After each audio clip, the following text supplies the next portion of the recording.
Hundreds and hundreds and hundreds of phone calls here and quite a few score of letters complaining about our newest innovation, the one-word monologue. People saying things like, well, Lassiter didn't do his homework, that's for sure, with his one-word monologue. So today we have decided to double our effort in order to appease the hundreds and hundreds of people who have complained about the one-word monologue and go to a two-word monologue, and that is today, Oliver North. There will be a little bit of editorial snickering in the background. Oliver North, of course, the man who helped to, rip the country in two. Oliver North, a rather arrogant little punk who tried to tell us that he had to suspend our democracy to try to foster democracy someplace else. I never did quite understand that one, but there were an awful lot of jerks who like to refer to themselves as conservatives who sat around going, yup, that's right, if you're going to have democracy in Nicaragua, we'll have to do away with ours. The poor people in Nicaragua can't vote for a Congress. People in America can, but Oliver North decided that Congress was not worthy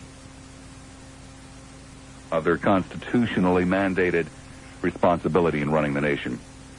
So that's it. Oliver North, 990-9352 in Hillsborough, 461-9352 in Pinellas.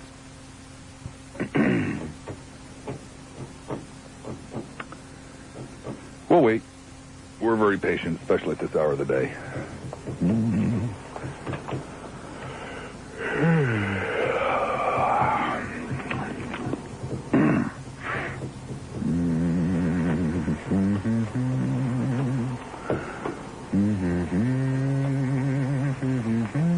Did you finish the dining room last night, Mike? Oh, okay, good.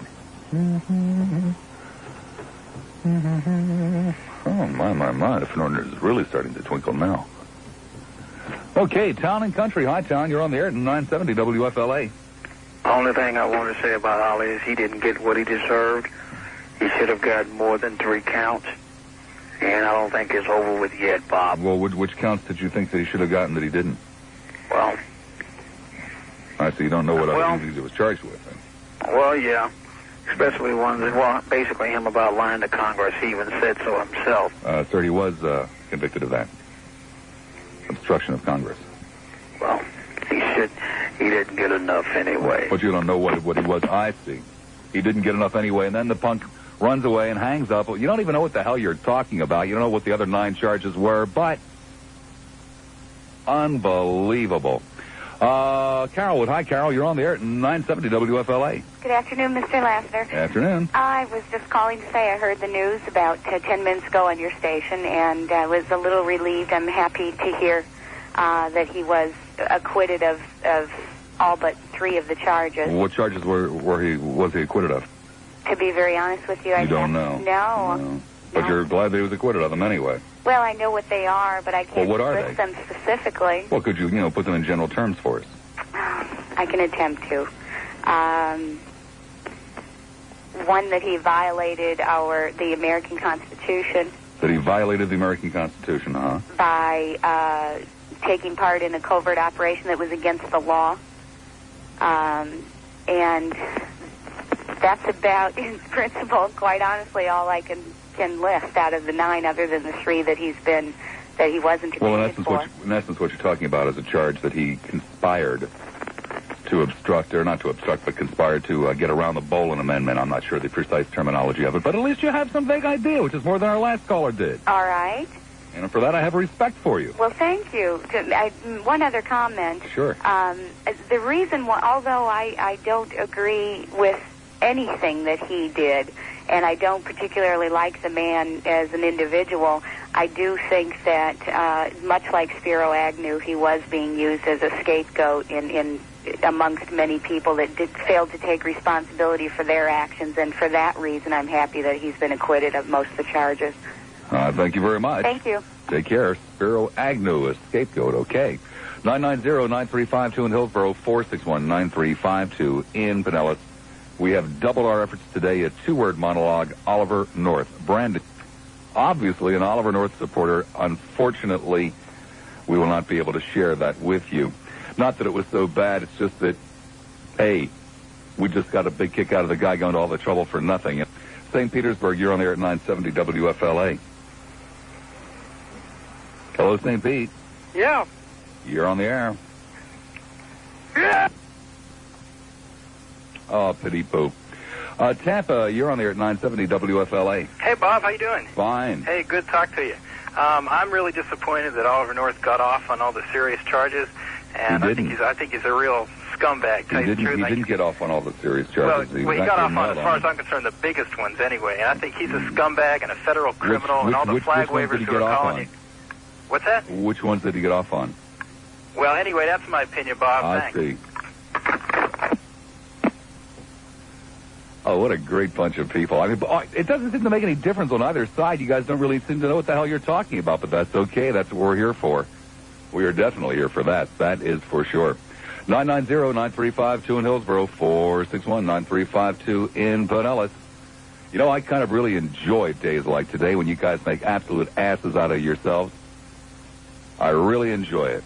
Tampa, you're on the air at 970 WFLA. Hello. Yeah, hi.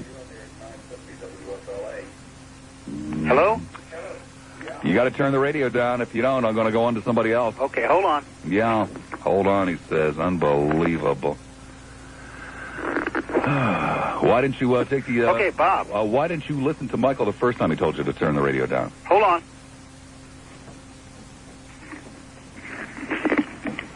Hello? Yeah. Yeah, I couldn't care less. St. Petersburg, you're on there at 970 WFLA. Yes, Robert, good afternoon. Good afternoon. I'm one of the idiots that you're talking about that doesn't really... I didn't understand the charges that they were charging him with. You don't understand little things like, stealing? Oh, I understand that. Lying? Yeah. Oh, lying to Congress, destroying records. Right. What I don't understand, Bob, is that he wasn't charged for things like gun running or selling arms to the enemy. Well, he didn't. But he did. No, but he didn't. Iran's not an ally of the United States. He didn't sell guns to Iran. He didn't. No, he didn't.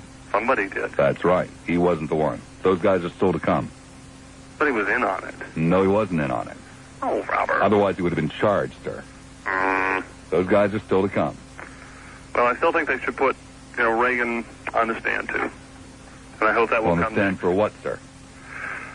Knowing about it, or not knowing about it, one of the two. Put him on the stand for knowing about it? Yeah, well, I don't understand what that means. So that he can testify. Well, his testimony wasn't needed.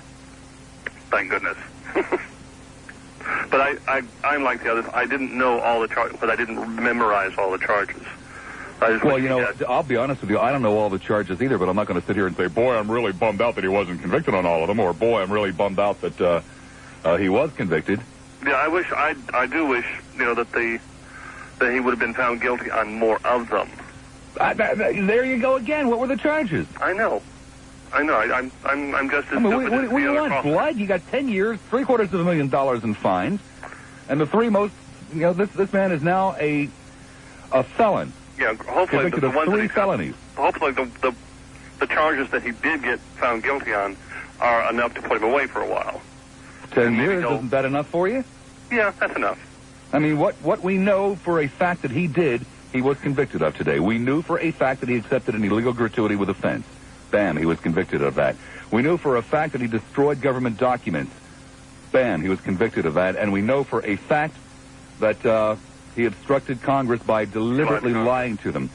Some of the other things that, off the top of my head, that we don't know for a fact, but sure as hell don't look terribly good, but we don't know for a fact that he actually stole money out of the Contra's funds. Yeah, we don't know that. No, we don't know that for a fact. It doesn't look too good.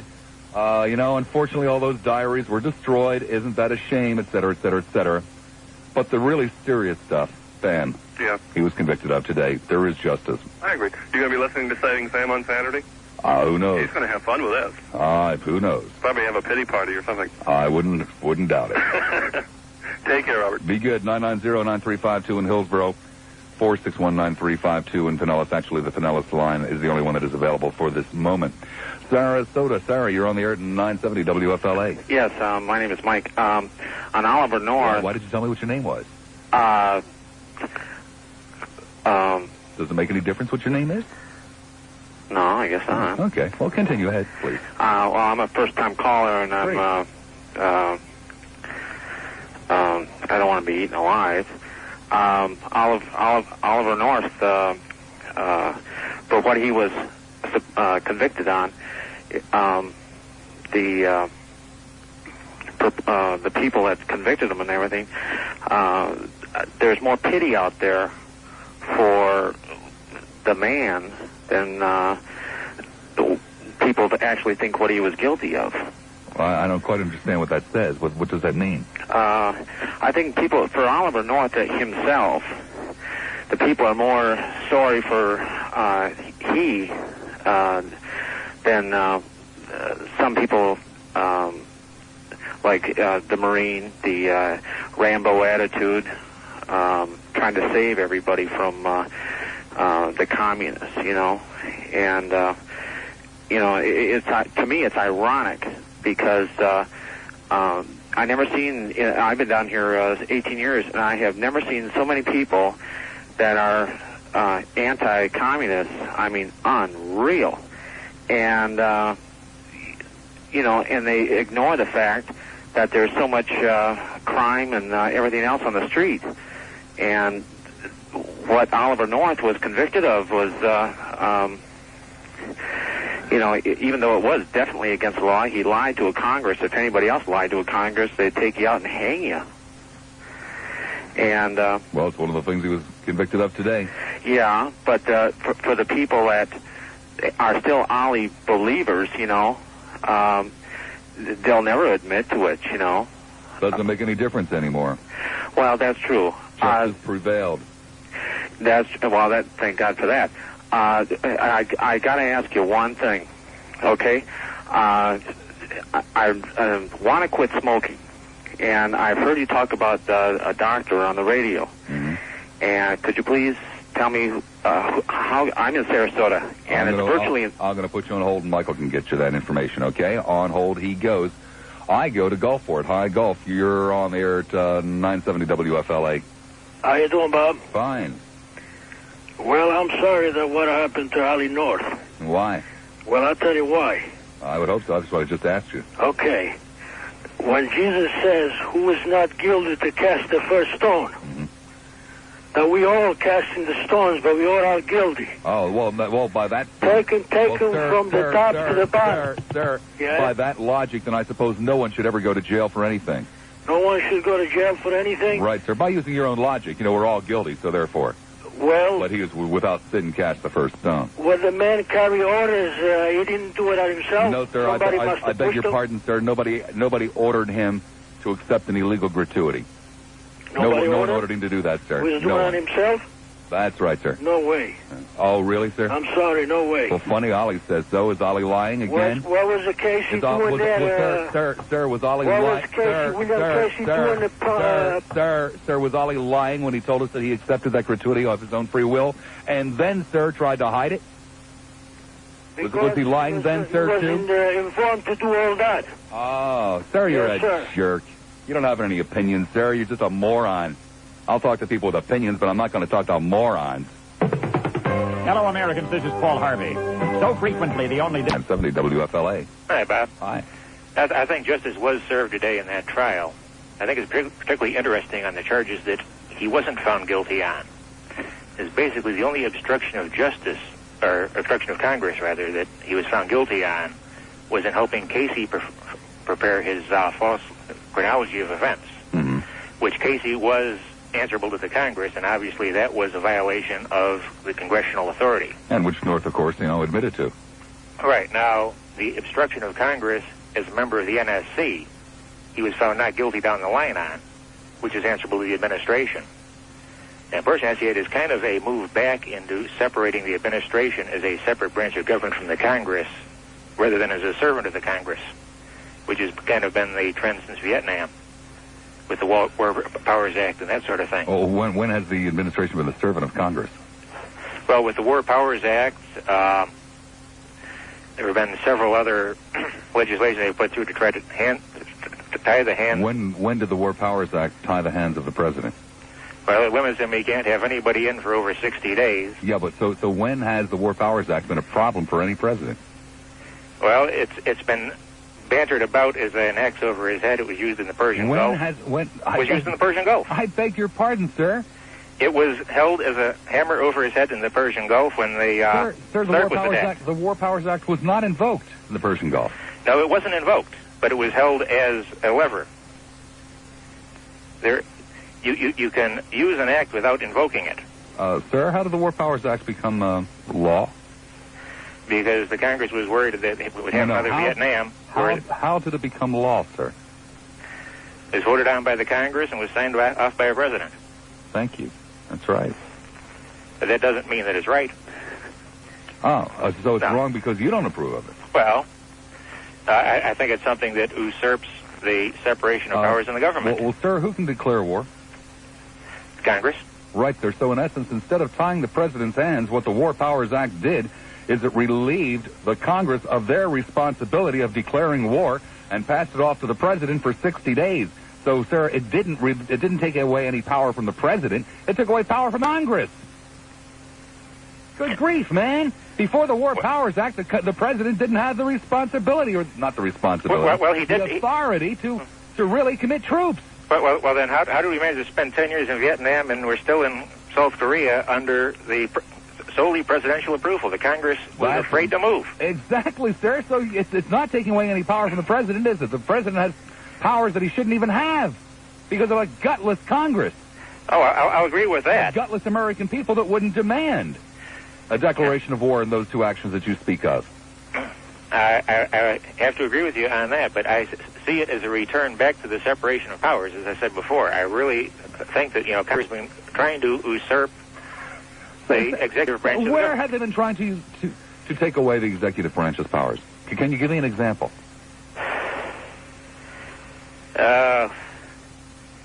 You're putting me on a spot now. I could have if I wasn't on the radio and thinking about it. I know. You probably have it written down at home. Tampa, you're on there at 970 WFLA. Oh, fine. I'd like to make 2 or 3 points. One of them is very important, and that is that these people who are Ollie North supporters are saying that he was found innocent on 9 counts. That's newspaper talk. That is not legal talk.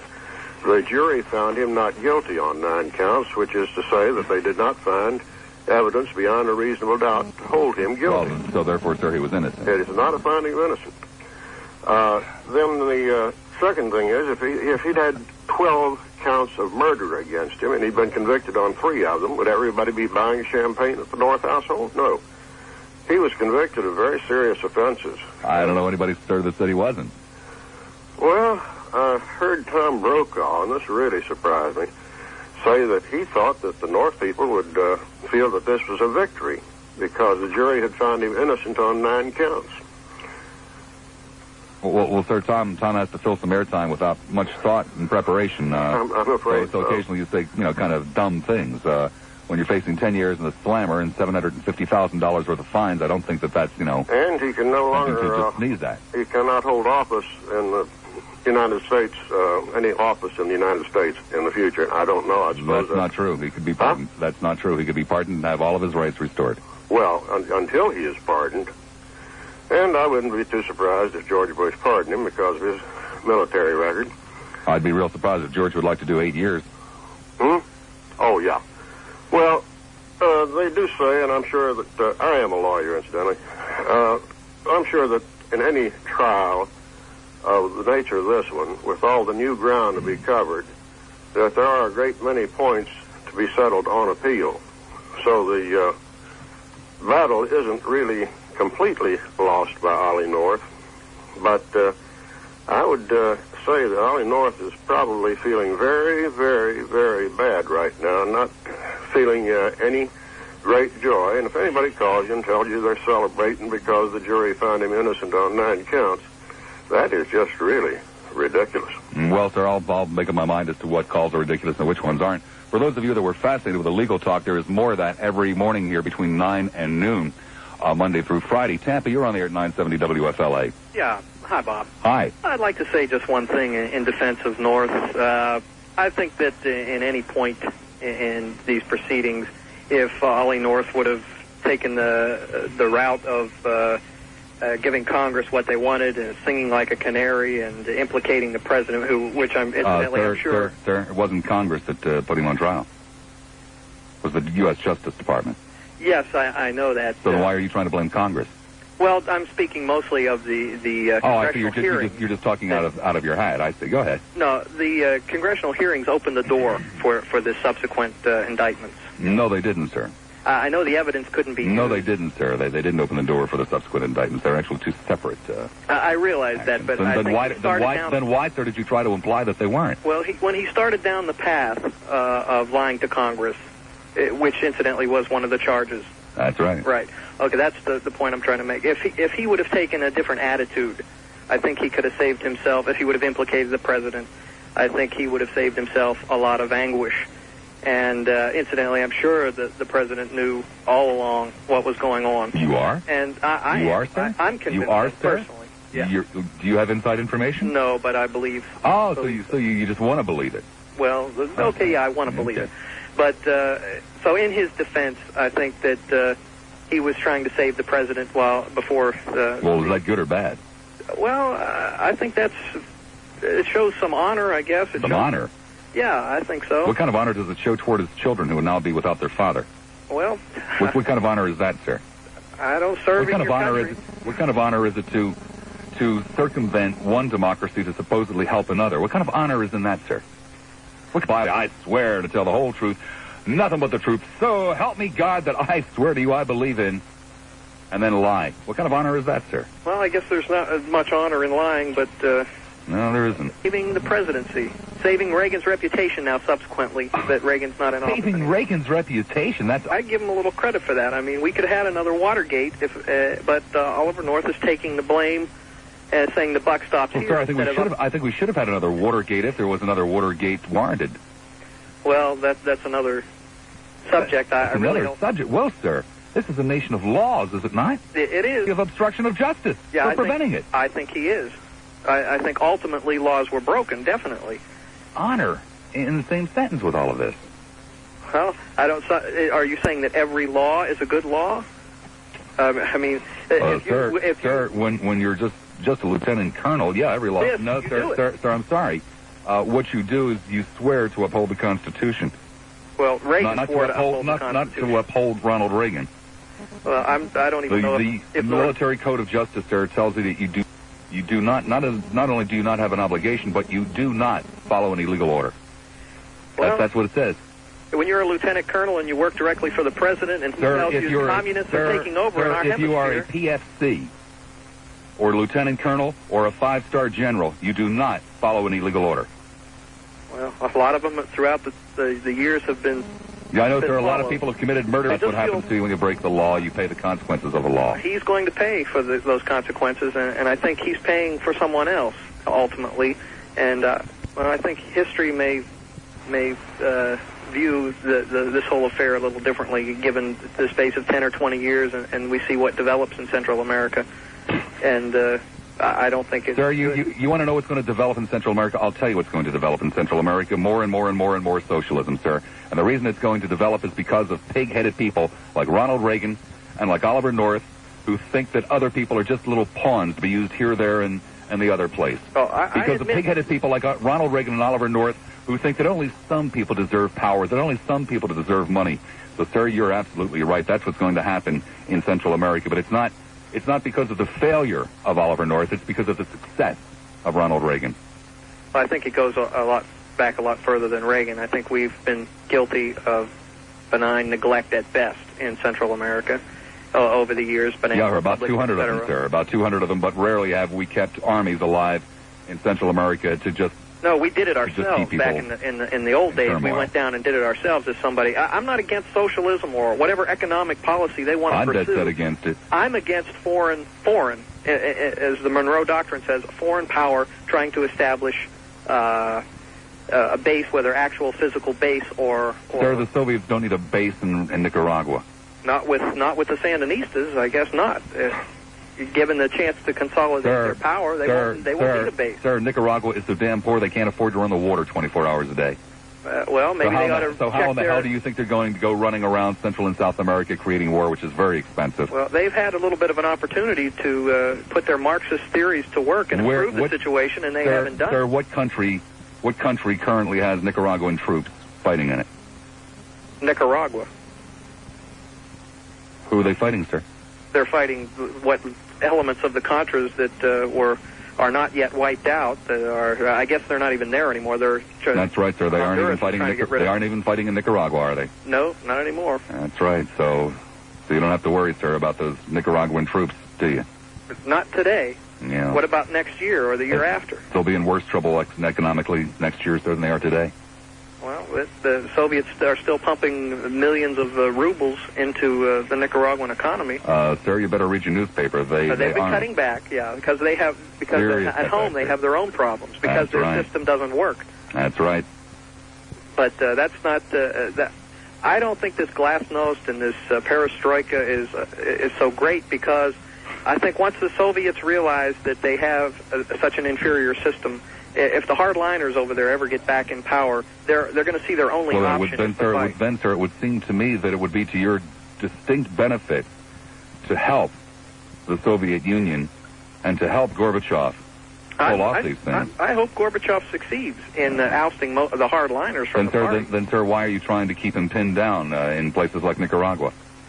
Well, I'm not trying to keep him pinned down. I'm trying to keep the Sandinistas, who I guess he sponsors. Then what I would suggest, sir, is that you relieve the Soviets of their burden and go into Nicaragua with massive aid. You see, the Nicaraguans need a new water system. They need new hospitals. They need new factories. They need new shoes. And they need a political system with multi-party possibilities. Sir, it doesn't make a damn bit of difference what the political system is. Oh, yes, it does. No, sir, it doesn't. If you were so dead set against socialism, I'm not against socialism. You'd be pretty unhappy with Israel. You'd be pretty damned unhappy with England, too, by the way. You'd be very unhappy with France. Well, I'm happier with England than I was in the past. But right, sir, because you've got somewhere in the back of your head this little pig-headed thing about communism. Oh, well, communism must be eradicated. No, sir, I don't care about communism. If a country freely elects to choose that as their economic system, so be it. I mean, it's inferior. Then stop trying to change the political system in Nicaragua and just change the economic system in Nicaragua, and the political system will come around. Simple as that. Why take chances? Let Lucky Lotto be your... Well, if you listen to this program, you've heard the words Town and Country Mortgage and Investment Corporation before. And you've heard me say that if you have anything to do with a mortgage, then Town and Country Mortgage and Investment Corporation is the place for you. In other words, if you're a first-time home buyer and you've never been able to figure out just quite all of the intricacies about mortgages, well, a licensed mortgage broker is the place to go. Or if you're looking for a second mortgage to maybe tide you through some rough times, or if you're looking for a construction loan or perhaps a small commercial real estate loan, Town and Country Mortgage and Investment Corporation is the place for you. But maybe you've got some money and you'd like to put them into mortgages. Well, Town and Country Mortgage and Investment Corporation is the place for you. You see, what a licensed mortgage broker does is bring borrower and lender together. Town and Country Mortgage and Investment Corporation for whatever your needs are in the mortgage field. First, second mortgages, low rates, fast service, terms to fit your needs. 264-2648. Town and Country Mortgage and Investment Corporation. They're located at 14502 North Dale Mabry. Again, that telephone number 264-2648. Tampa, hi, you're on the air at 970 WFLA. Yeah, Bob. Yeah. I'm calling defense of Ollie North. Okay. I think he was used as a patsy, but Why do you think that, sir? Well... Or is that just what you'd like to think? Excuse me? I said, or is that just what you'd like to think? No, that's exactly what I think. Well, why, sir? Because I think he was truly committed to getting those hostages out by a fact that he was a soldier. I think that was his duty. I think he really... Sir, they weren't dealing with anybody that held hostages. Well, I think Iran has a few, and they had it at the time. Sir, well, I'm sorry, Ronald Reagan and the administration didn't think Iran had any of them. No, well, you know better than that. Well, no. Are you saying that Iran doesn't have hostages? Sir, who should I believe, you or Ronald Reagan? Well, that's up to you. Well, sir, why would Ronald Reagan lie to me about hostages being held in Iran? Well, Ronald Reagan has nothing to do with what I'm talking about. Well, I'm sir, talking about I Oliver beg Oliver North, sir, supposedly worked for Ronald Reagan in his basement, remember? Yeah, yes, he did. Yeah, and you know, Ronald Reagan was Oliver North's employer. Remember? Yeah. So as Ronald Reagan's employer, Oliver North should have been doing what his employer told him to do, right? I think that's exactly what he did. Oh. That's exactly what I think he's done as a soldier, and a soldier does not question what orders he... Oh, sir, I beg your pardon. A soldier swears to How could you beg my bad pardon? orders. You haven't heard what I've said yet. Well, sir, what you're saying is wrong. Well, how do you know? You didn't listen. Sir, God, sir, you're really good at this. Sir, You know what people's going to say before they say it. Well, no, sir, you just said a soldier doesn't question orders, and I'm telling you a soldier does question orders. As a matter of fact, he swears to have you ever question been bad in the orders. service, Bob? Doesn't make any difference, sir. I know what the Uniform Code of Justice says. No. Sir, I know what the Uniform Code of Justice says, which apparently you don't. You don't follow bad orders. I do know. And you're a damn bad soldier, sir, and I'm glad you're out. You are out, I hope, aren't you? They don't ask You are out, aren't you, sir? By the way, out, here's sir? an order. Here's an order, officer. Are you out, sir? Are you out of the military? Thank God you're out of the military, because you don't know what you're supposed to do, sir. It just depends on how loud you can yell to get your point across, Bob. No, sir, my volume has nothing whatsoever to do with it. Because you're a moron, sir, and you're making me angry. Bob. You're a wimp.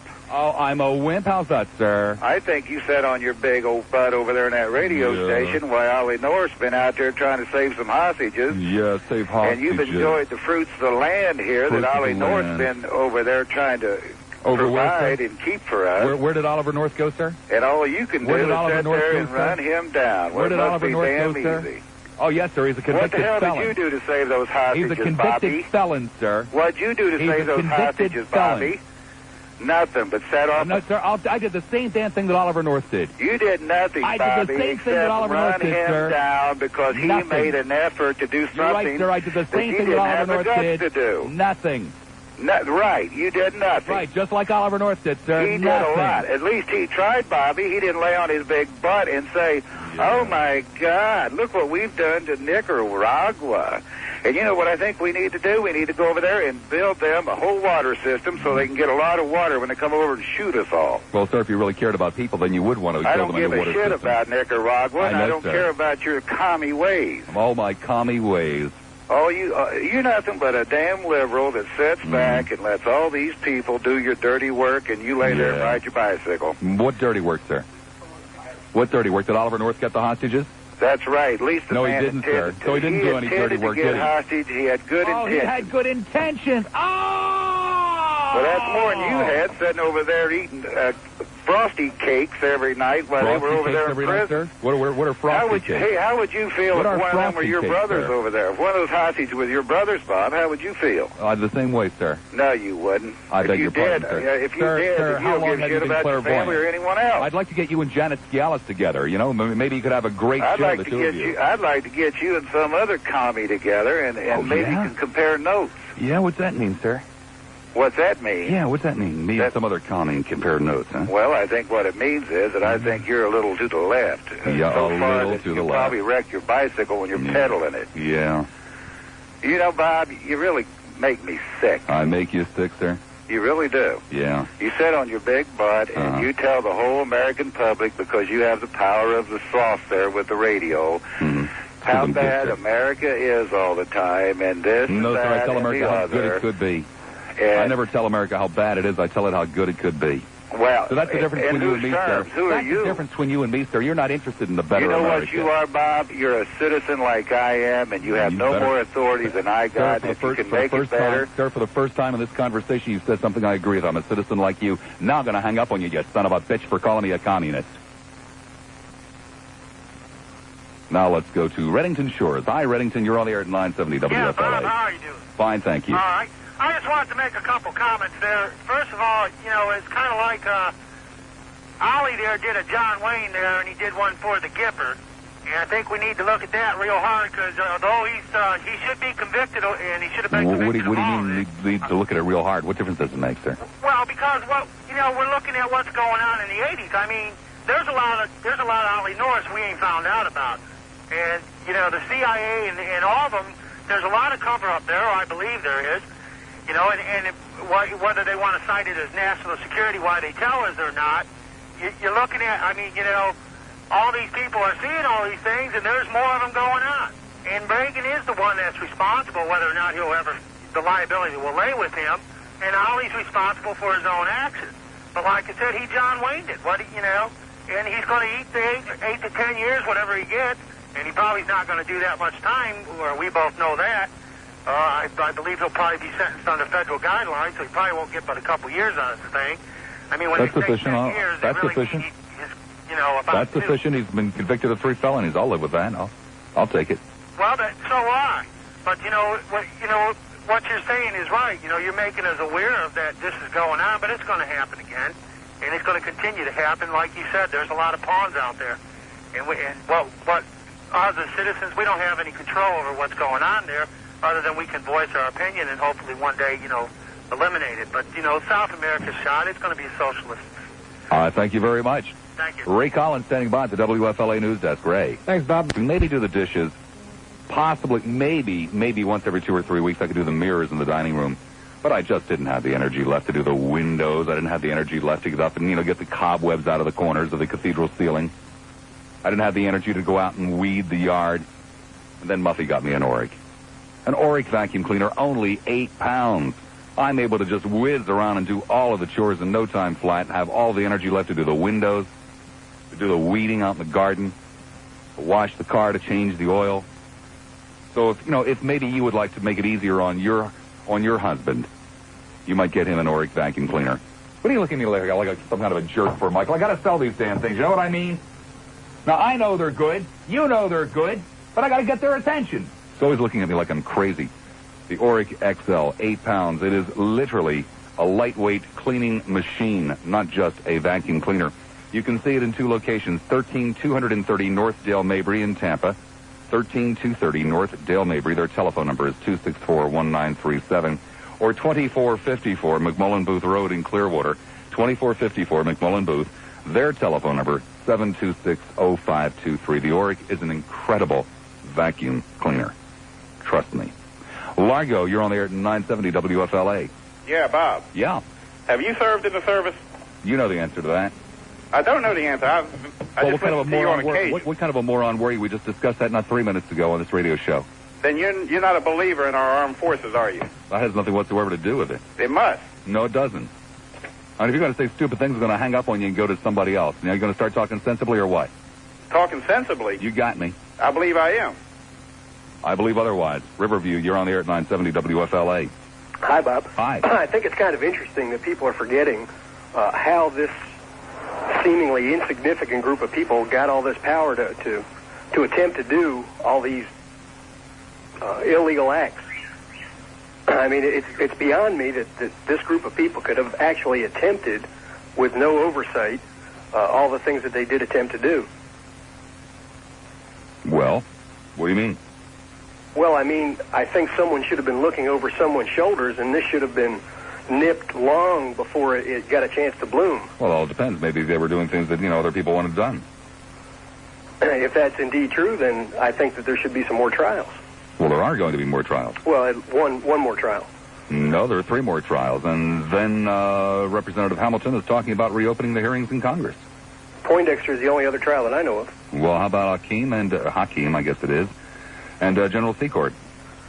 Secord is not being tried, I don't believe. I believe you're wrong. That may be, but it had to go higher than that, Bob. I mean, there's no way. Well, like I said, then Congressman Hamilton is considering reopening the hearings.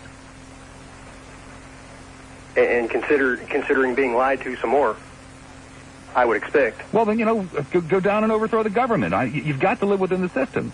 The system is not perfect. What would you... So live with what you've got for the time being. Give it a chance. Then we're going to have to live with the verdict of 3 of the lesser charges that he was charged with. I'm not so sure they were lesser. They're 3 felonies, sir, with 10 years imprisonment facing the man. Well, he also had 4 charges with a maximum of 10 years apiece facing him that he was acquitted on. Well, they were just, much tougher to get guilt judgments on. Be happy with what you got. You're saying sometimes the system works and sometimes it doesn't. I think it's working. Then obviously he was not guilty of those other charges. I don't know that he was, if I want to believe in my system, then I have to say, no, there was not sufficient evidence to prove his guilt, therefore he is innocent. They were primarily, to the best of my knowledge, conspiratorial charges, which are very difficult and should be very difficult to prove. Because of their severity? No, because of how easy it is to charge someone with being part of a conspiracy. Well, the obstruction of justice charge that he was found not guilty of was not a conspiracy. The violations of the Boland Amendment were not a conspiracy. He was charged as not as a conspirator, but as a person acting independently. Sir, I don't see how he could have acted independently. He had to have other people in order to get the entire federal government to act against the Boland Amendment at that time. That's part of the conspiracy, I thought. But I haven't seen everything. You know, you've probably heard more about it, frankly, than I have. Right now I'm going to go into the newsroom and look through what's come in so that I know precisely what the... Sir, I'll check whichever one I think is suitable. Thank you ever so much. What do you mean check AP? Give me a break.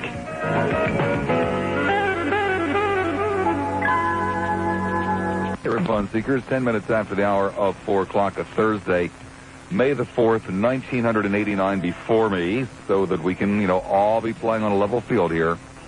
The charges that North was found innocent of 5 counts of lying to or obstructing Congress, of lying to then Attorney General Edwin Meese in his investigation of the affair, of converting traveler's checks to his own use, and of conspiring to defraud the Internal Revenue Service by using a tax-exempt foundation to raise money for the Nicaraguan Contra rebels. Now let's see which one of us here is the better American, okay? You or me? I wish that he'd been convicted of all 12. That is my own personal prejudice. I despise the little guy. He's an arrogant, cocky man who has no respect for this country or its Constitution whatsoever, in my humble opinion. But I have a great deal of faith in my justice system. I have a great deal of faith in my nation. I have a great deal of faith in the way it works. I have a great deal of faith in the Constitution. So therefore, while I wish that Oliver North had been convicted of all the counts, I concede that he is innocent of 9. Because 12 good men and women, 12 good true men and women, listened to all of the facts that I have not been privileged to hear and have decided that he was innocent of those 9. Now, it behooves to see whether or not the so-called supporters of Oliver North, the so-called lovers of this country, have the guts to admit that Oliver North is now a convicted felon, convicted of 3 felony counts by 12 good men and women, 12 true good men and women, and is innocent of the other 9. Tampa, you're on there at 970 WFLA. Hi, good afternoon, Bob. Afternoon. Well, I hate to call and gloat, and I guess I feel kind of ugly doing it, but I'm in an extremely good mood. I thought that was terrific news. I wasn't able to gloat at work, and most of the people were either for Ollie or just totally unaware of the situation. But I feel justice has been served. I'll agree with you there. My one comment about Ollie I'd like to make today is about this whole scapegoat theory. It really bugs me when people keep saying what a scapegoat he was and everything, because I understood that when he was raising funds, doing some of this fundraising for Spitz Channel and some of these characters, that he had bragged about being a scapegoat when people said, well, isn't this dangerous? And he had kind of bragged about it and reveled in it. And I think people really want to, he wants to have it both ways. They want him to be a scapegoat, and yet, they want him to be innocent or something. And I have a vivid memory, talking about scapegoats, I have a vivid memory of something that happened when I was in the 5th grade.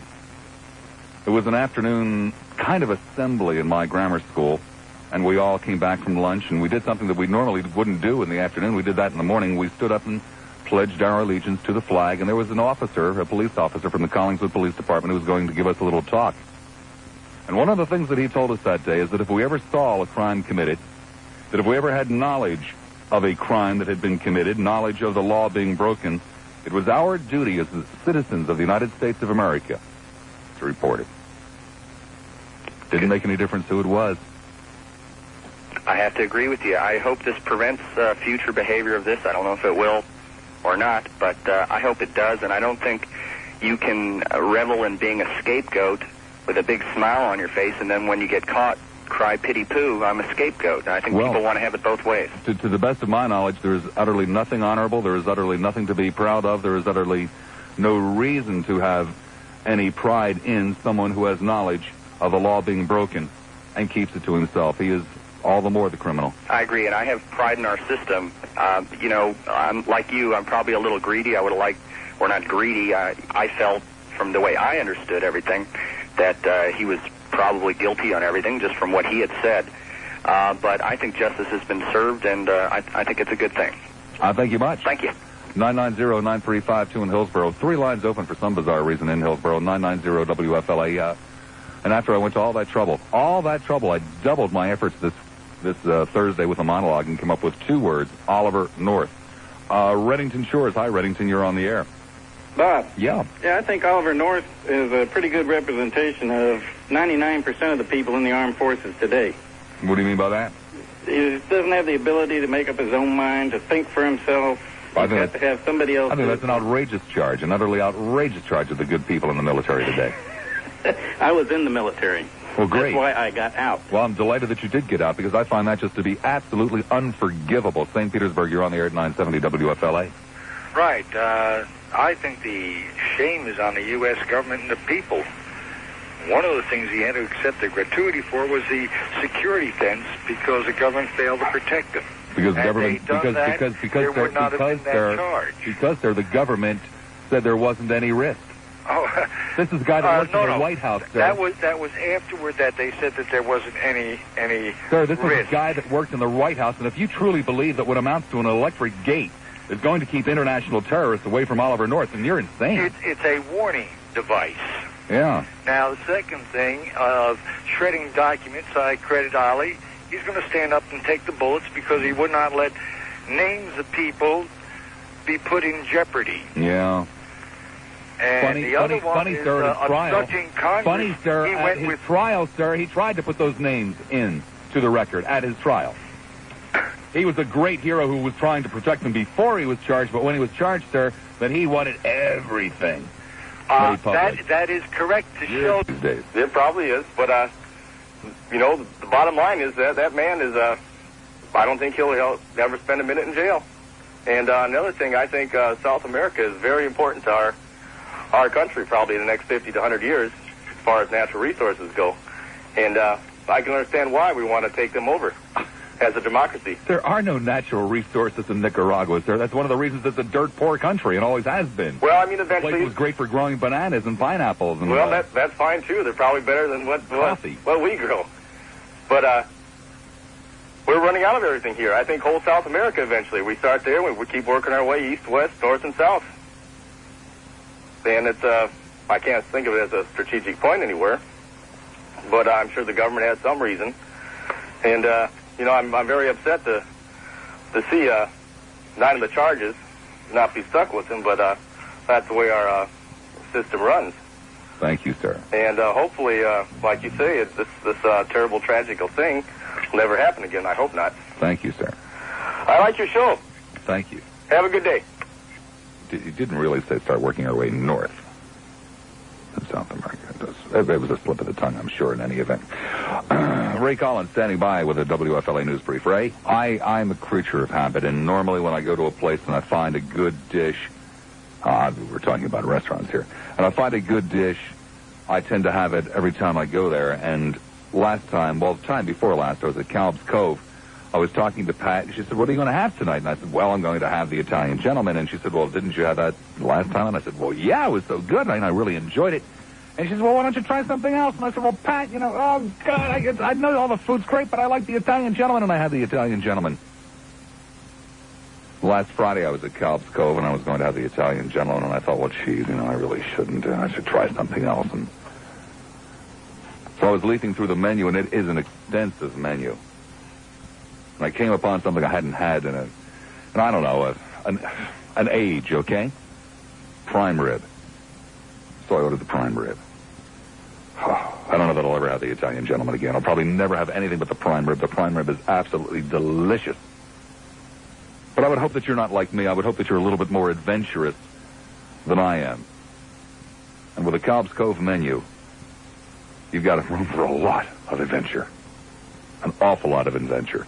Calb's Cove, the intimacy of tableside service, professional personalized service without being stuffy. 13155 Gulf Boulevard in Madeira Beach. The telephone number 393-3448, 393-3448. And don't forget, something I just discovered this past Friday, General Manager there, Bruce, knows a lot about bicycles. I took his advice. So, great food and talk bicycles. Let me take a moment, if I may, before we hang this thing up tonight. This afternoon, we started to put a lid once and for all on something that was not very pretty in this country called Iran-Contra Gate. We'd come up with great names for things. But let's remember just exactly what Iran-Contra Gate was, because it was many, many, many different things. First of all, there was the little government within the government that people have talked about this afternoon. There was the absolute shame of, in essence, rearming the Ayatollah Khomeini, no matter how many moderates Ronald Reagan says he thought he was dealing with. It was the Ayatollah's country, the Ayatollah's military, the Ayatollah's regime, the Ayatollah's direct benefit. Let us not forget that. Let us not forget that Nicaragua is a dirt-poor country in Central America that is going through hellacious times, that has gone through hellacious times for virtually its entire existence. Many problems that Nicaragua has, not all, but many problems are a direct result of U.S. interference, a direct result of U.S. arrogance and just sticking its nose in there, going back 150, 200 years, I guess 150. And let us not forget that the Contras were never intended to win. No one ever thought, no one in the Pentagon, no one in the White House, no one in the White House basement, including Ali, ever thought that they could win. The only purpose of the Contras was to be a pain in the ass. No matter how many innocent people got caught in between. No matter how many hundreds and hundreds of millions of dollars were wasted just being a pain in the ass to some people that have been jerked around for 150 years. It was a game. It was a game that little boys like Oliver North and little boys like Poindexter and little boys like McFarlane and little boys like Secord like to play with other people's lives. They like to sit back in their comfortable Virginia homes, or maybe their French Riviera retreats, and play games with other people's lives. Innocent people that are just trying to feed themselves. Let us not lose sight of the fact that these people were totally willing to ignore our laws, our Constitution, our way of doing things, to supposedly bring Constitution and laws to some other country. Let us not forget that there is not now, nor was there, nor is there expected to be any kind of a plan for victory. It was just a game. Just a group of ideologues trying to unseat some Marxist-Leninists. It was basically a pathetic soul that runs around trying to write poetry and somehow rescue a hopeless economy and country from the jaws of defeat. And so one of the people that played this game got his hand slapped this afternoon. He got convicted of 3 counts, and yes, exonerated on 9. And if we're all lucky, a lesson will go out that'll be remembered for a long, long time, and that no Democratic, no Republican administration will ever try to play games like that again. And shame on you who support Oliver North so much that you would subvert my Congress and thumb your nose at my courts. Hey, baby, they worked. I'm glad they did. To hell with you. Wait until after his appeals are all done. Sir, it's like with Richardson. Richardson is not a convicted killer. Sir. He's innocent now. Sir, no, he's not innocent. Oh, yes, I beg your pardon. No, sir, I beg your pardon. He was released from jail. The state has not decided whether to retry him. That's right, and until he's tried and convicted, he's innocent. And I believe those are your words. Sir, Oliver North has been tried and convicted. I believe they're your words. He's been tried and he's had... Convicted. He's had a true bill put against him. Now Well, sir, let's go down to City Hall here, and we'll find some big black dude who's accused of raping somebody, okay? A white woman, a frail little white woman. And we'll sit through his trial, and when he is tried and convicted, then you stand up and say, no, he's not really convicted yet. That is now correct. get off my phone, you jerk. West Shore, you're on the air at 970 WFLA. Hello, Bob. Hi. I don't want to gloat or be happy or anything. I think this is a damn sad day for America. Ollie North is the Peter Principle. He was gobbled up by the big boys, and I mean gobbled up and spit out. He was a Marine major in heat that saw some opportunity and seized upon it. Well, I was going to say, when you say gobbled up, I see Oliver North climbing up somebody's pant leg, pulling himself up by the tie and forcing himself into someone else's mouth to be gobbled up. Well, it's true. He let them gobble him. I mean by that, he let Casey and the powers that be manipulate him. They knew every step. They set the stage for him. And when things got a little rough, he was the scapegoat. So he gets everything he deserves. And I just hope they get that ex-Air Force general, Secord, and that Iranian fellow right along with it. I think it's a damn letting those two guys get off. No. They are not getting off. They're scheduled for trials later this year. Well, I didn't realize that. I hope they get every... Poindexter next, and, damn, I can't remember. Akid, however you pronounce the man's name. I'm sorry, I really don't remember. And Secord later this summer.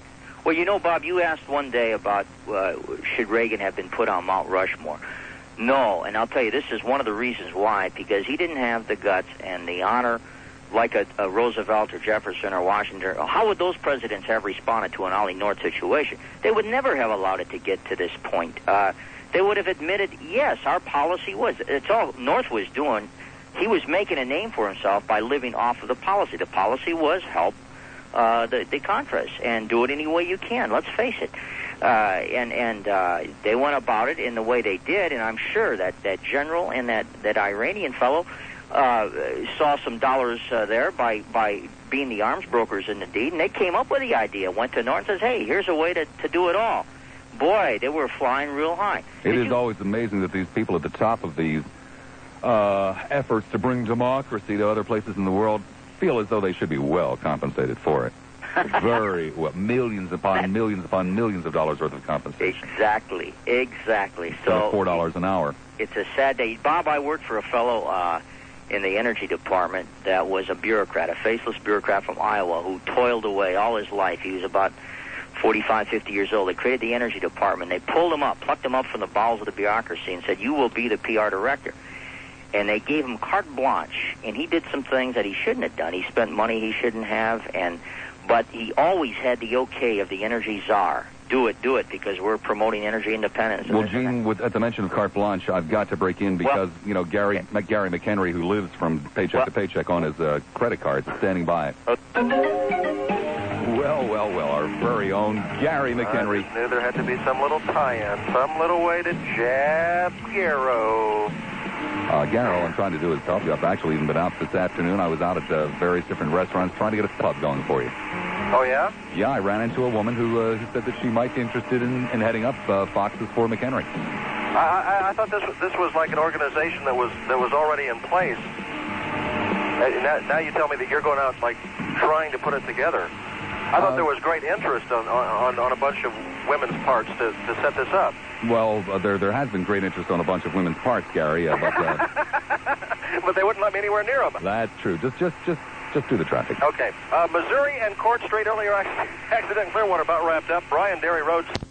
Hi, Sarah. You're on the air at 970 WFLA. Hello, Bob. Yeah. How's it going? Oh, reasonable. Hey, I like the verdict. You got to go with it, man.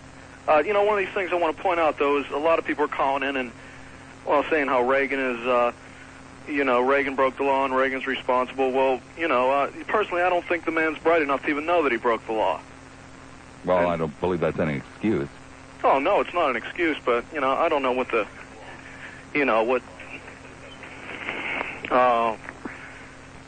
most of the people say that Reagan's, he knew what was going on and all this. I think that's the problem. He's just too ignorant and didn't understand what the hell was going on. Thank you very much, Sarasota. Off it is to Clearwater. Hi, Clear. You're on the air at 970 WFLA. Good afternoon, Bob. Afternoon. I can really say that I believe justice has been served. I agree with you. I probably would have liked to have seen him convicted on more counts, but I'll tell you, I'm just glad to hear the verdict guilty.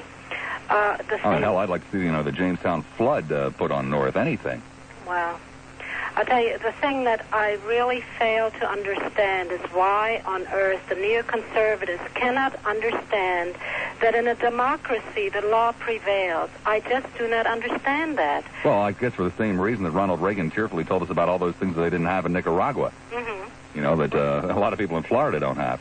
And also, you know, it's interesting to me that all of a sudden, you know, these people who have been continuously, you know, praising Reagan and everything else, now all of a sudden they're putting the blame on Reagan. And another thing is they would also like to blame Congress. Well, don't they understand that Congress represents the people? And no matter what Oliver North thinks, it doesn't make any difference. The people are the ones that are speaking to, you know, to uphold the laws. And also the fact that he cannot, you know, the Uniform Code makes it abundantly clear that only lawful orders have to be obeyed. And this is another thing. Now, I've never been in the military, but I know that much. And I'm really shocked to find out that so many people don't seem to give that one, you know, they don't really care. And that's just true with the neoconservatives. It seems the ends justify the means. And as long as it's something that is being done patriotic, you name it, then it's all right. Fighting commies, it's all right. I thank you very much. Thank you, Bob. Take care. Fighting commies. That's what we love to do on this radio station. Town and Country. Hi, Town. You're on the air at 970 WFLA. Excuse me, that's Mr. Country to you. Okay. All right. I'll try to keep brief and to the point, Bob. Why should you be any different? I know. Let me wax poetic then. Actually, Oliver North was convicted on 3 counts. It's difficult to say that he is innocent on 3 counts. In our system of government, he was found not guilty on those counts. The only problem really comes in is the government was not, or the judicial system was not allowed to bring certain charges against him. They had to drop several of the conspiracy charges, and those were what the other charges hinged on, so we weren't allowed to have any of the evidence out in those areas. And so, if we were able to have some of that evidence out, there's an excellent possibility that he would have been found guilty on those 9 items that he was found innocent on. Well, I feel reasonably satisfied with the 3 charges that he was found guilty on. Not what I hoped, but better than I ever expected. The man has been disgraced. His career has been ruined, and I don't need any more blood beyond that. I'm a reasonable man. Well, kind of reasonable. Relatively reasonable. Relatively reasonable. You know, and you said anything, basically anything goes, anything we want to say about him. Everyone says Oliver North was a hero because he was sending out arms to save hostages. Is that correct? Yep. Is that basically a correct statement, or is that one of the statements they make? Well, it's what I keep hearing this afternoon. Then I have a question for anybody that believes that to be true. And that is, why then did we begin shipping arms to the Ayatollah Khomeini 2 months after Ronald Reagan was elected in 1981? March 1981, the first shipment of arms went to the Ayatollah. Now, correct me if I'm wrong, I know that Iran never had any hostages as far as during Reagan's administration. I thought it was some terrorists in Lebanon that had them. That's what I keep hearing. That's what Ronnie told me. That the Iranians may well have had some influence over. I don't know. I suspect that they probably did. But within 2 months of the Reagan administration, we started shipping arms to them. There were no hostages anywhere near.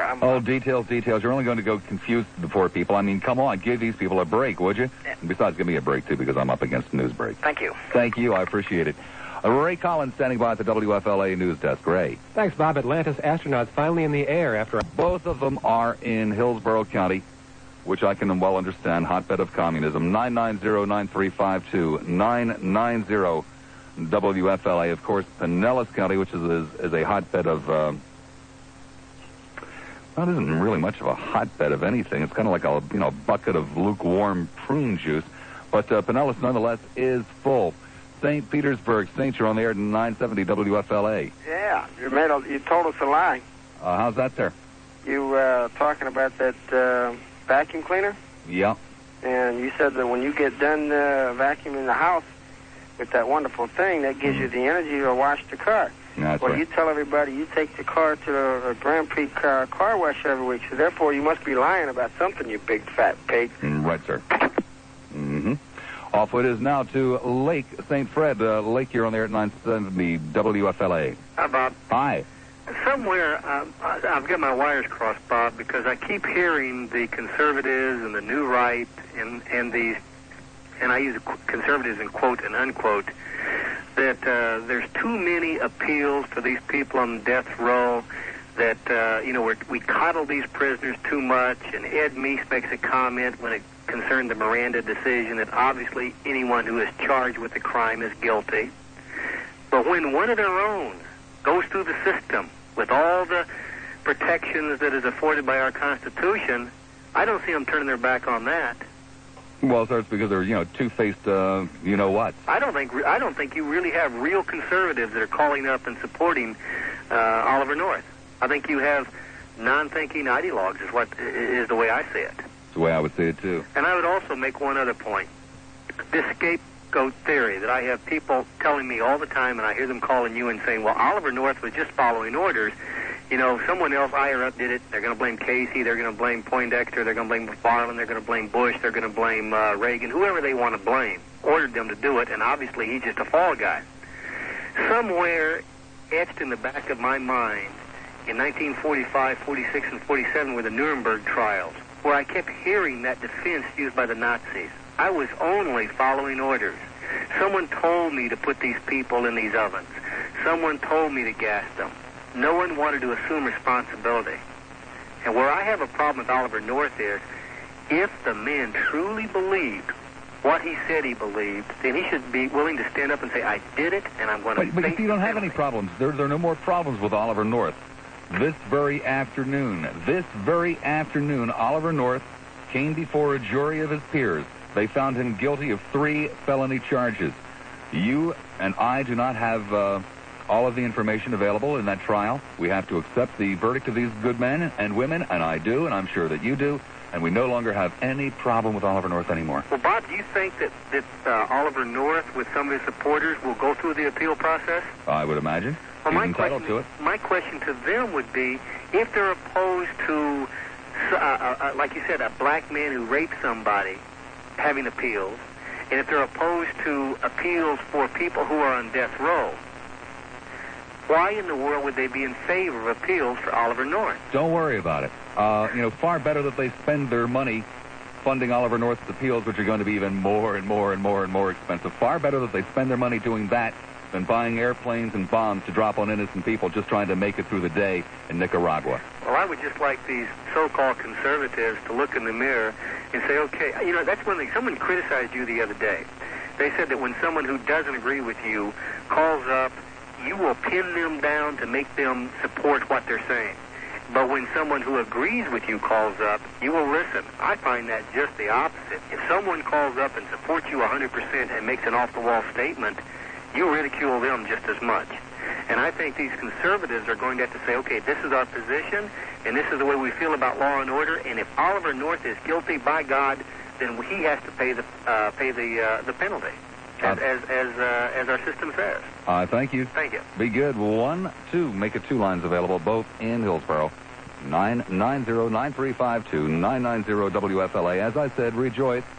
Rejoice because they will be spending their money, the neoconservatives will be spending their money to defend Oliver North instead of buying bombs to drop on innocent people someplace else. Oh, speaking of bombs, Gary... Oh, shut up, Bob. How dare you speak? Do you have any idea who I am, Mr. McHenry? Now, I caught you in a lie. You said, you had energy left over with your Oryx vacuum cleaner to wash your car, and you say you go to the Grand Prix. Well, yes, he did apparently catch me in a lie on that one. He certainly caught me in an inconsistency. No two ways about that. I am so humiliated, I will be leaving the market immediately after the show.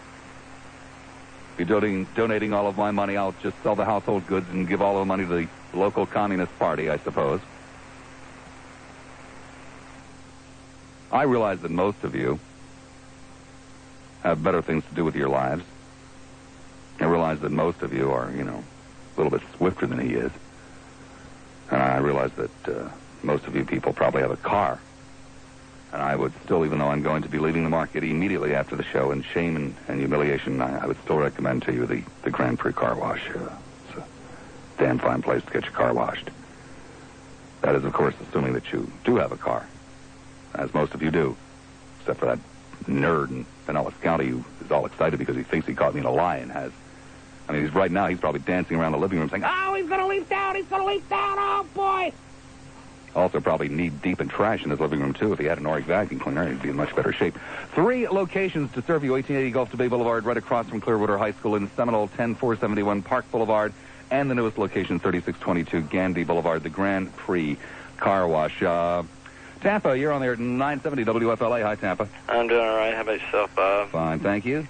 Why, pray tell, are you gloating over the demise of this man? I mean, you because he was an arrogant punk who had no respect whatsoever for this democracy or any other democracy. Well, then what about Congress not having any respect for the will of the people and answering to special interest and someone having to circumnavigate them? What in the hell are you talking about? Don't get any gobbledygook. Hey, it's not just pseudoscientific jargon. The man was doing the will of the people. Communism is a real and viable threat in Central America. I beg your pardon. I don't believe the people ever wanted weapons sold to the Ayatollah Khomeini. No, that's not the point, though. I beg your pardon. It is a big part of the point. I don't believe the American people ever wanted their democracy undermined. And again, I say well, yes, in a sense, they're not really, because when you look at what was going on in the Middle East at that point. On top of that, my friend. Yes. If you will think back, the public opinion polls have consistently been against funding the Contras. Consistently. No, I don't believe that at all. I don't care what you believe, my friend. I'm telling you the truth. Well, then why is it that everyone that I speak to, the cross-section of the pie that I deal with on a daily basis, seem to think just the opposite of what you're saying? That, sir, is because you hang around with a lot of right-wing lunatics and not the real American people. Largo, you're on the air at 970 WFLA. I love to help a caller out like that. Hi, Larg, you're on the air. Hi, Bob. I just wanted to ask you one thing that sort of bothered me at the beginning of the trial and everything, and it had to do with the jury selection. And you mentioned the jury being 12 good men and good women, and I'm sure they were.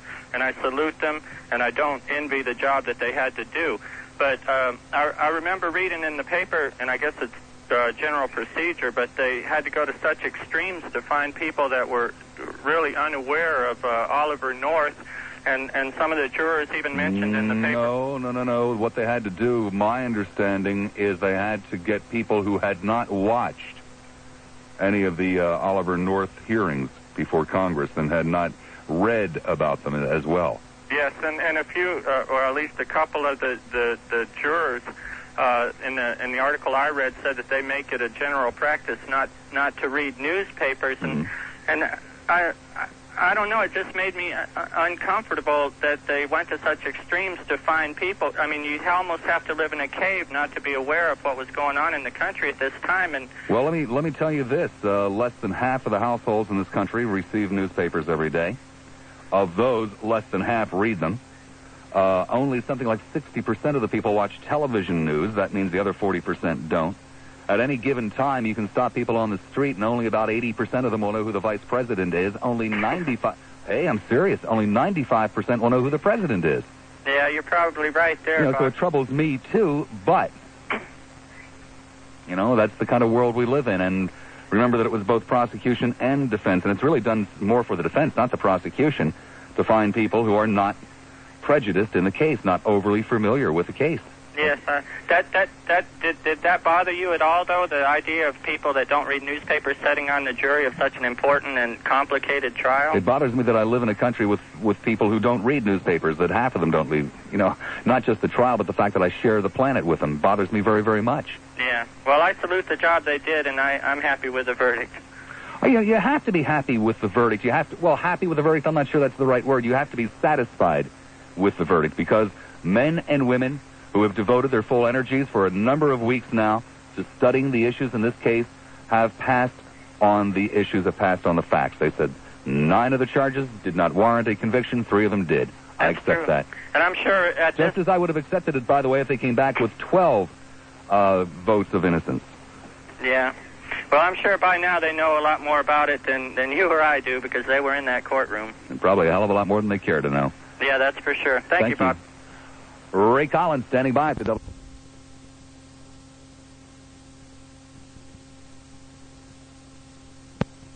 Not as hard as you think it is. It's not that easy, but it's not that hard. And with a little bit of help in a very short period of time, you can become a non-smoker. Hundreds and hundreds and hundreds and thousands and tens of thousands and hundreds of thousands and millions and tens of millions of people in this country have quit smoking. If they can do it, if I can do it, you can do it. A little bit of effort and a telephone number. That telephone number is 787-5530. That will put you in touch with Dr. Robert Sobel. He developed a program that he calls Quit for Life. 2 one-hour sessions, 1 week apart, a total cost of $39.50, and you, too, can become a non-smoker. 787-5530. There's also a tape and a book available if you would prefer that instead of going in to see Dr. Sobel, or if you can get together a group of your friends and coworkers, have a quit smoking party and Dr. Sobel will attend. $39.50 total cost, 2 one-hour sessions. Quit for life, okay? Clearwater, you're on the air at 970 WFLA. Hey, Bob. Yeah. I'm a teenage kid in Pinellas County, and I was just wondering, what did Ollie North really do wrong? You know, I hear all this stuff, and I'm kind of confused about the whole thing. What did he really do wrong? I don't really have the time to go into it. I would suggest that, I'm delighted you listen to the program, but I would suggest you read the newspaper. Well, it's been going on for over 2 years, and I'm not in the least bit impressed that you don't know.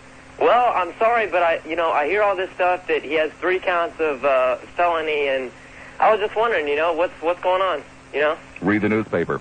Off we go now to, which one do you want, Michael? Somebody's home. Clearwater, you're on the air at 970 WFLA. Hello? Yeah. How you doing? Fine. I just wanted to talk about Mr. North. I really don't know a lot about the whole issue, but I feel like a lot of other people feel about it, that he was kind of like a scapegoat. What he did. Yeah, so what? But yeah, right. I think he should be punished for what he did, but I also think that we should look into the doings of Mr. Reagan and Mr. Bush. You know what I'm saying? It's almost impossible. Why? Because there are people surrounding them that will lie.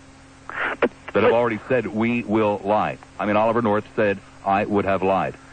I can't believe this, though. This is America, and stuff like this. You're talking about ideologues, my young friend. Pardon? You're talking about ideologues, people who are so obsessed with their political views that they do not live in the same world that you and I live in. They live in a world of conspiracies and boogeymen out to get them.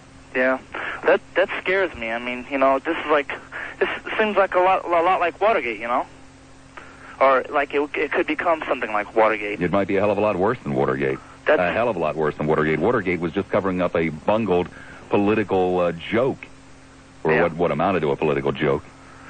All right, Mr. Lassiter. Well, I just wanted to state my opinion on that. Thank you very much. Thank you. 2 lines available, 1 in each county. 990-9352 in Hillsborough, 461-9352 in the other one. Tampa, you're on the air at 970 WFLA. God, ideology is such a big word, isn't it, Bob? Yeah. It really is. About this verdict, I'm satisfied if only because he can't run for office. And I think that's a big thing. And what you were saying a little earlier, the system is working as far as you're concerned. Yeah, it's working because he cannot run for office. He is a convicted felon. Well, I'm not so sure. They were talking about running, of course, in Virginia. I've lived in Virginia. I'm not so sure that he could have gotten elected in Virginia. They're not lunatics in the state of Virginia. They are genuine conservatives. But the lunatics can build a real strong, quick coalition behind Ollie. I think he might have had a good shot at running in Virginia.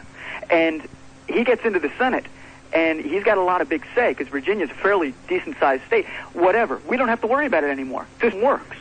Well, you're right from that point of view. I mean, on the account. Unless, of course, he's pardoned. I'm sorry? Unless, of course, he is pardoned. Well, see, that's what we need to be concerned with, okay? That's what I'm concerned with is Bush's involvement here, okay? He was out on the steps. I happened to catch. He was out on the steps, at the White House with Mulrooney today. Uh-huh. And just briefly, he was discussing, he and Mulrooney's talk, and he was, all proud and little, brazen with himself type of thing. And Mulrooney's, kissing his butt a little bit, saying that we had great talks about acid rain, this and that, George is going to be. So anyway, the question came out of the air. They fielded questions, and George fielded about 3 or 4 in a row, and then finally he got one from a woman, and I'm really glad she asked it, about his involvement. Mm-hmm. And he basically said, I'm not going to comment until the jury is in. Well, the jury is in, Mr. President. Oh, they're in? Well, he started shaking a little bit. I don't know if you caught this, Bob. It was very interesting. Try McNeil Laird tonight. It might be on. I hope they show it, but anyway. He started shaking, and he quickly skirted the issue and say, well, now some questions for Prime Minister Mulrooney. The question came back to him because they started alternating. The question came back to him about 3 or 4 times, and he was quite unprepared and just basically said no quid pro quo, but it was very unconvincing as far as I'm concerned. I'd like to have his involvement, and I'm glad Representative Hamilton is going to reopen it, at least that's what it seems like. I think it should be reopened because obviously many questions were raised in the course of this trial, and they deserve answers. Thank you, my friend. Okay, Bob. So long. 990-9352 in Hillsborough, 4619352 in Pinellas. It's obviously Ollie Day. News Radio 970 WFLA. Oh, what a great song. 11 minutes after the hour of 5 o'clock. Welcome back. It is a Thursday, May the 4th, 1989. It's a day that a lot of people are going to remember. It's a day that an awful lot of people who have been blind supporters of a man who they consider to be a hero have to finally concede that a court of law, what we all believe to be the most marvelous country in the world to live in, the best country in the world to live in, a court of law in that land decided that Oliver North was guilty of 3 felony counts of the 12 that were lodged against him.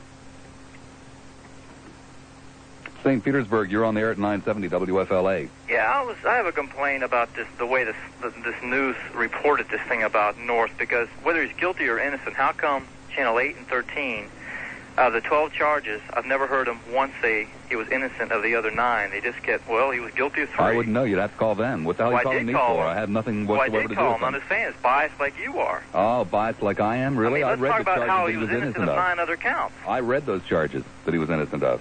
Well, how come no one hears about it on the local news here? I mean, it's obvious for the process of elimination, but I guess.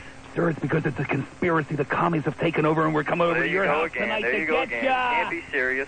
What do you mean I can't be serious? You're the one who's asking stupid questions. What are you calling me up asking me for about Channel 8 and Channel 13? I'm not asking you. I'm just telling you they're as biased as you are. Well, sir, I'm the one that read the counts that he was innocent of. Oh, well, excuse me. Well, I wasn't complaining. Yeah, I will excuse you and go on to somebody else who's playing with a full deck. Tampa, you're on the air at 970 WFLA. Yes, Bob, I'm concerned about the lemming-like obedience to an idea and the willingness to follow a train of logic that, if seriously considered, would show up for what it is, a subversion of the elected will of the people and outright criminal intent. People that are convicted of lesser crimes with less serious ramifications are dealt with more harshly than Mr. North has been, and going on North's logic, then it's okay to sell weapons capable of destroying this country to people who would do so for the consideration of a few, and that's a very dangerous premise to go on. Okay. Okay, so what we need to do is make people more aware, and if they're going to follow that train of thought, then they need to go someplace like Russia so they can. We are very much opposed to that kind of inane thinking, regardless of it comes out of the mouth of someone who is left-leaning or comes out of the mouth of someone who is right-leaning. It's just, it has no place here. 990-9352 in Hillsborough, 461-9352 in Pinellas. Tampa, you're on the air at 970 WFLA. Yeah, hi, Bob. Can I see your counsel on something? As I recall, a couple weeks back when this stuff started, there was talk of... a couple weeks back when this stuff started? What are you talking about? Well, the trial. Oh. There was talk of getting Ron and Bushy and those guys subpoenaed to testify as, I guess, co-conspirators or something like that. Do you know what happened to all that? As witnesses. Okay. It was the North people that wanted them. Right. Do you recall why that didn't occur? Yes, I do. Could you please explain? I'd be delighted to. Judge Gazelle said that Reagan's testimony was not necessary. It would provide nothing that was not able to be provided by other people. And insofar as Bush is concerned, as a sitting president, he did not wish to bring him in. Okay, well, here's my thought. I think that Ollie got what he deserved. I don't know what he's going to be sentenced on this thing. But what I feel, he is just a kind of symptom of the disease. And I think for him to do some hard time without, say, Ronnie and Bushy and all those other guys fessing up is a misjustice, and the system has failed in that aspect. Concur or not? No, sir, I don't. Why? because I go along with Judge Gazelle. The testimony was not necessary. This is the trial of Oliver North. No, I'm not talking about that. I hear that rationale. But I'm saying on a broad philosophical basis. Sir, it's not over yet. When it's all over, then you can pass judgment. What do you mean by it's not all over? Just what I said. There are other trials to come. There are other hearings to come, sir. It's not over yet. You're talking about the appellate process or something else that I'm not aware No, of? sir. We're talking about the entire investigation. It's not over yet, sir. So you can't pass judgment on it, can you? Probably not. Thank you.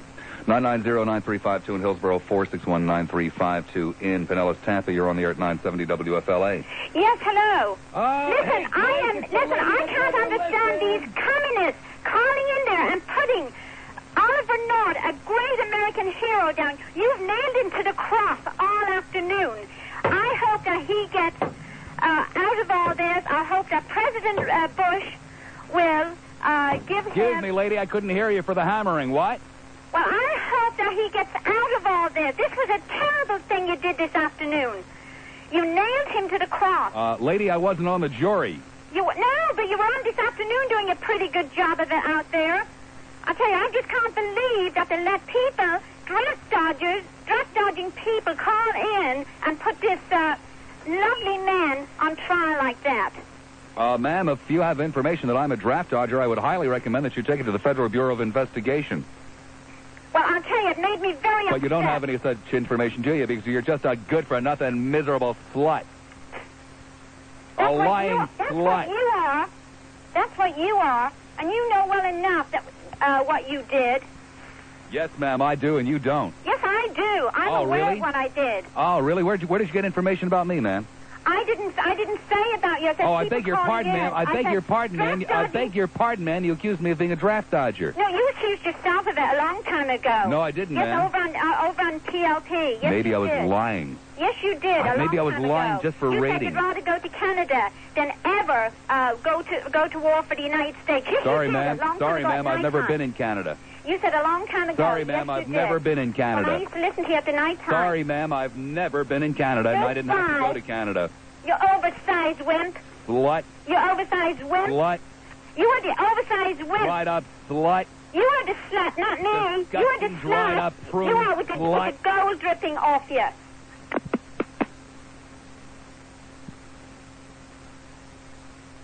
Ma'am, did it ever dawn on you that a communist wouldn't be dripping with gold? I guess not. St. Petersburg, you're on the air at 970 WFLA. Yes, is this that fat pinko slob, Wimpo, Bob Lassiter? Speak to me, fat boy. Well, sir, you were the one that called me. Well, I was real impressed with you calling that lady a slut. Well, thank you. You're really a class act there. That's right. I was impressed the day, too, that you called that Marine who called into you. Mm-hmm. You called him cannon fodder. So you obviously don't like the military, but you haven't told me yet. Were you in Canada, or what was your background during the Vietnam War? Sir, Pinko? Well, sir, I'll tell you what.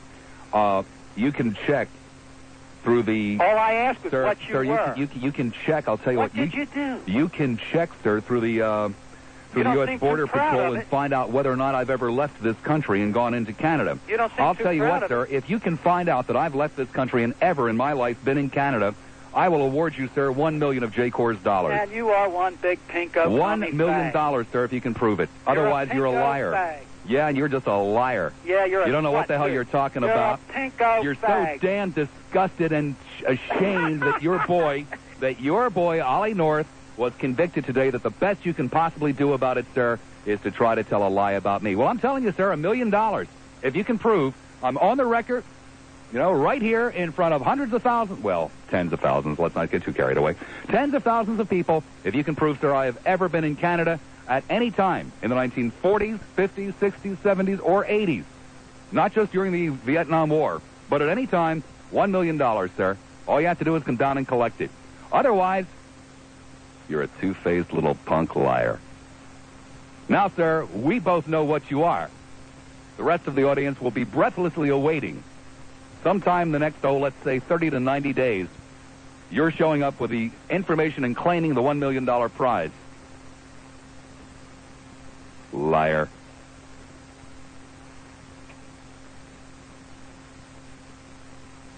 Oh, my. I guess that guy was a fibber. That's right, Gary. Even Gary McHenry could tell he was a fibber. I know for a fact that Bob's never been in Canada. You do? How do you know that, Gary? Because I've been with you all these years, Bob. Oh, sorry.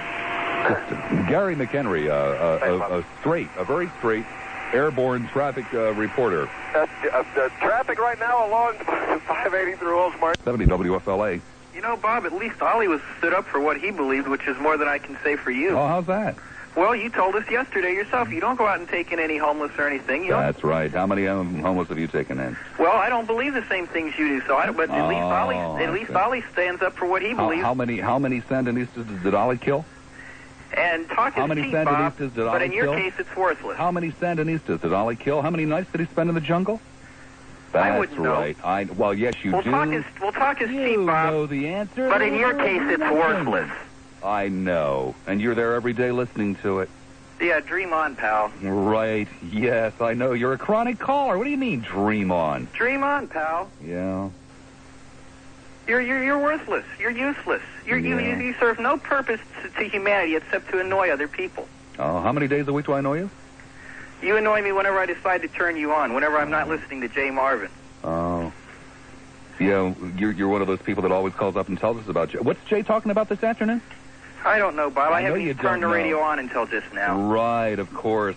You're also one of those people that calls up Lionel and cries about me all the time. Oh, Lionel. I haven't even called Lionel this week. Oh, this week. Yeah. I don't even think I'm going to call Lionel anymore. I'm bored with Lionel. Oh, you're bored with Lionel. Yeah. How can you keep listening to people that you're bored with? I don't know. I don't even listen to Lionel that Probably often. because you're a jerk. Newport Richie, you're on there at 970 WFLA. Bob? Yes. Seems like you're the last part of the program. The trend has been to start attacking you, which I'd like to get back to the original point of your discussion on Ollie North. Mm-hmm. Preface my remarks of what I want to say is I happened to be watching the CBS News when that liberal idiot Rather broke in on the Oprah's program. He came out with a very strong tirade against North and so on and so forth. And the analogy, I switched over to ABC, and their lead story started with Oliver North not guilty on 9 counts. And I think that analogy applies to you in your program today. Mm-hmm. It's obvious that you started your program off by being very happy and not presenting the whole facts. I've never once heard your whole program. Whoa, don't you dare. Yeah, you're damned right. I talked about the 3, but I also talked about the other 9. And I went to a great deal of trouble to dig them up, by the way. Well, to dig up those other 9 charges. Well, you never enumerated the charges of what they were. I didn't put them on the air. No, you did. You didn't itemize the 9 charges. I did, too. Well, maybe I was out of the room. Oh, maybe you were. How convenient. Well, okay, let's go back to the 3 points then. No, let's go back to the point. Was Oliver North convicted of 3 felonies today? Yes, he was. Thank you. Now, may I speak? The 3 points. Let's make it clear to your audience. The 3 points are, if you let me complete 3 points, I'll appreciate it. You got 1 minute. Number 1, he is convicted of, yes, the big word felony. He shredded documents. Number 1. Yeah, that's right. Okay. Number 2. That's called destroying evidence, too, by the way. Oh, yes. Done every day in the White House for security reasons. Number 2. No, sir. It's not. Every day it's done in the White House. No, sir. It's not. Oliver North didn't say he did it for security reasons. Oliver North said he did it to protect other people, sir. Okay, to protect other people who had obviously committed illegalities. That's argumentative. I could make a great argument against that. However... Hey, sir, the fact remains your boy was convicted of 3 felonies. Sure he was. Now, can I complete my second... weep. Ray Collins standing by at the WFLA News Desk. Ray? Fly as a fox. Everybody knows that a fox chaser is, in essence, a dog. So if it isn't our very own Bow Wow... A traffic hound. A traffic hound, that's for sure. Gary McHenry, our Bow Wow. Our dangerous Bow Wow with the WFLA Airborne Fox Report. If you weren't my best friend, I'd take that as an insult. Northbound I-275, if you are moving in from West Shore Boulevard all the way into the downtown Tampa Junction, you're going to find traffic still. Never works when you wanted to. Bumper to bumper in the left-hand traffic lane. Very shabby. I will repeat today's monologue. Oliver North. And to St. Petersburg we go. Saint, you're on the air at 970 WFLA. Hi, Bob. Hi. I think Ollie got exactly what he deserved. I think a lot of people are missing the ramifications of what he was doing. Him and Casey and McFarland and Poindexter, they were going to set up their own little Mission Impossible force. Well, they did. Yeah, and they had $300 million in a Swiss bank account to fund it. They had General Singlaw about going all over the country and the world raising money for him. And this is one step away from a right-wing death squad like in El Salvador. Don't forget selling airplanes twice. Sure. Selling the same plane to two different people. I mean, what would have happened with this Mission Impossible force had somebody in this country say they didn't like his views on the administration or something? They could have offed him.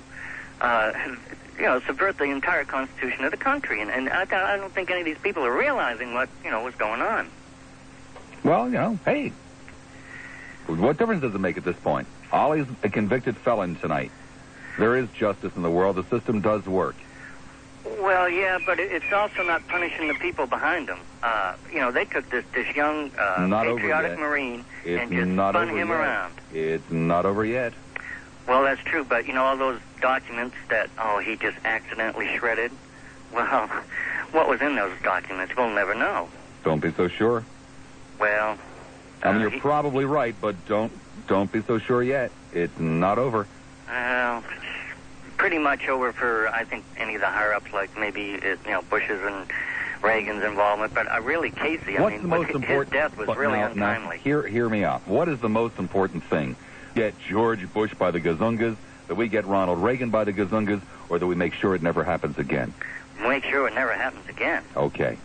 But just convicting Ollie North, I don't think is going to ensure that, because you get a right-wing or a left-wing ideologue up there that's just going to follow everything that his boss tells him to do, it's going to happen again. But you see, the boss can't always be sure that the guy's going to keep his mouth shut. Well, that's true, unless, Ollie did a pretty good job of it. Ollie's going to go to jail. He lied to Congress. Ollie's going to go to jail, and the next guy might end up going to jail, too, and he might remember it. Yeah, but we'll never know what was going on with Casey. And we know a little bit about it, but there's so much more that... The only thing that's truly important is that we make sure it doesn't happen again.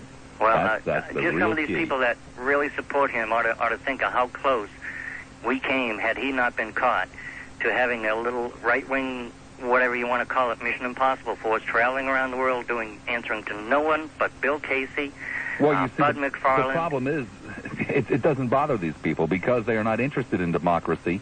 They're only hopeless anti-communists who believe that everybody that doesn't think exactly as they do are somehow disloyal. So they're not going to be in the least bit concerned. This is what they want. They want to leave control in the hands of a relatively small group of men, and sometimes women, as the case may be. There's no reasoning with some of the jerks that you've heard this afternoon. These people think that, Congress is filled with communists. They think that anybody that doesn't agree with them is disloyal. There's no reasoning with these people. Well, I don't agree with what everybody says on either side. I'm kind of in the middle on a lot of stuff, but the one thing I do believe in is the Constitution of the United States, and you cannot subvert that and have a stand-aside government doing whatever the hell it wants. That's ridiculous. Sure is. And, for little Ollie North to go down and why did Bud McFarland commit suicide? He must have thought he did some pretty bad things to take an action like that. Well, he actually didn't commit suicide. He tried. He attempted suicide. Yes, obviously he's still because alive. Bud McFarland, even though is somewhat of an ideologue, is also a man of some degree of honor and integrity. That's what which is a little bit more than we can say for some of the other people involved. I agree. He must have thought he did something really bad to take an action like that. And that's what I say. It's just the tip of the iceberg. And these people that are so naive to think that just because their intentions might have been good, that it's okay to break laws, subvert the Constitution, lie to Congress. I don't know. I just don't know. They need to do a little more reading, I think, and get a little more educated. Thank you very much. Thank you, Bob. 990-9352 in Hillsborough, 461-9352 in Pinellas. St. Petersburg. Saint, you're on the air at 970 WFLA. Hello. Hi, Bob. Hi. How are you? Fine. I've just been listening to your show here on and off for the past 2.5 hours, and I find it hard to believe that a lot of your callers and yourself believe there really was any justice. Oh, how's that? As I think if all people, speaking of you, should know that that man will never spend an hour in jail. I don't know that for a fact. Well, the justice is basically for the rich and famous. And there's no way that man will spend, I don't even think he'll spend a minute in jail.